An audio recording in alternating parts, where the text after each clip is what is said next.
working as a lecturer in TJP's College, Department of Computer Science. Today we are going to know about data models in DBMS. So here it's also called as evolution of DBMS. So here we have to know what is DBMS. A DBMS is nothing but database management system. So a DBMS is nothing but it is used to store the data, manipulate the data, and to store the data in tables and reports and forms. Okay. Here evaluation of data models.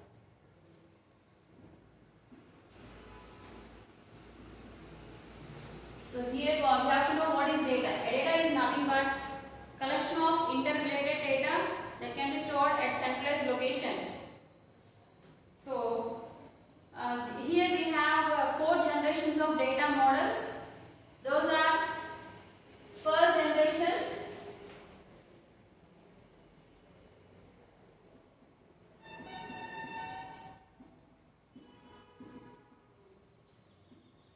second generation,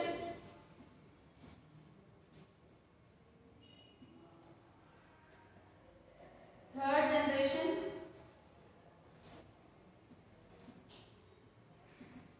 it's nothing but relational model. Here in this generation, in second generation, we used to know about hierarchical generation, hierarchical model, and network model.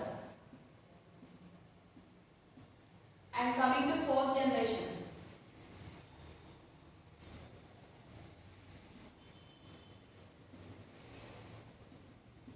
it's nothing but object oriented model.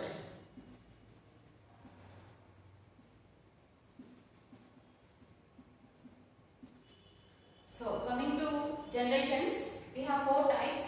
First one is first generation, second generation. In this generation, we used to know about the hierarchical and the network model. And third generation is nothing but relational model. And fourth one is fourth generation, and it's nothing but object oriented model. So in this first generation, the IBM was developed file systems. So all the data that can be stored in file systems. What is a file here? So a file is nothing but a collection of records. So all the data that can be stored in the file in the form of records only. IBM in 1970 it was designed, but the drawback for this file system is it cannot give the relationships between 2 or more tables or to access the data.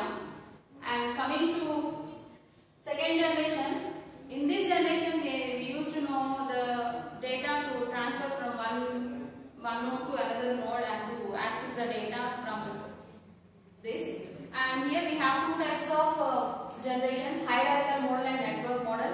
In hierarchical model, we will take as a root node.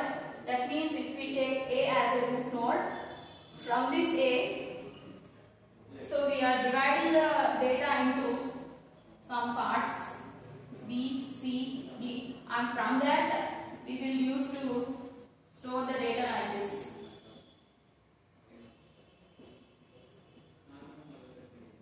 So here it is nothing but upper tree. It looks like a hierarchical tree, and the data that can be transferred from A to B, B to E, and B to E. That means the root, if we do not have any root node, the data cannot be transferred. By using this parent node, the data can be transferred to the child nodes. So A is nothing but a parent node, B, C, D are child nodes, and to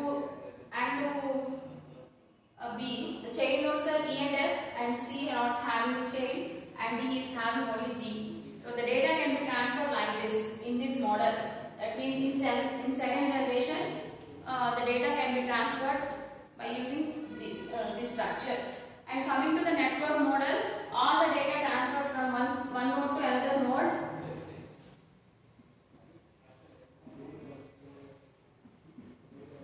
So that means there should not be the sequence the data can be transferred from one node to another node if we call as A, B, C, D. So if you want to enter another data, you can store at any place also.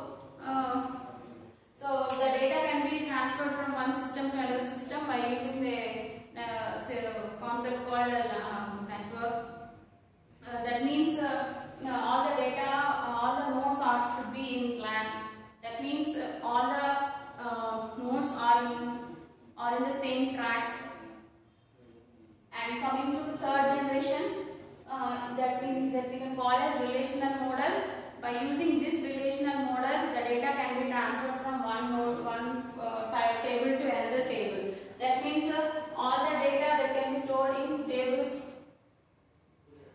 If we take two tables, table A and table B, so if we are taking this A as an agent and it is a customer,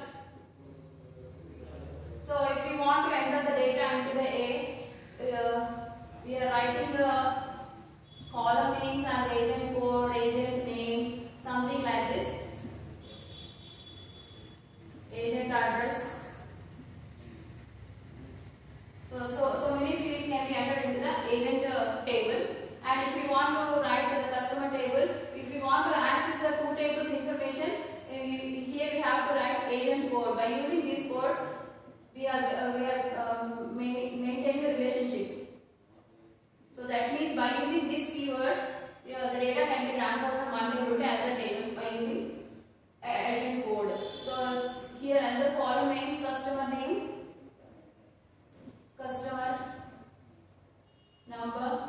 So these are the columns that can be used in customer.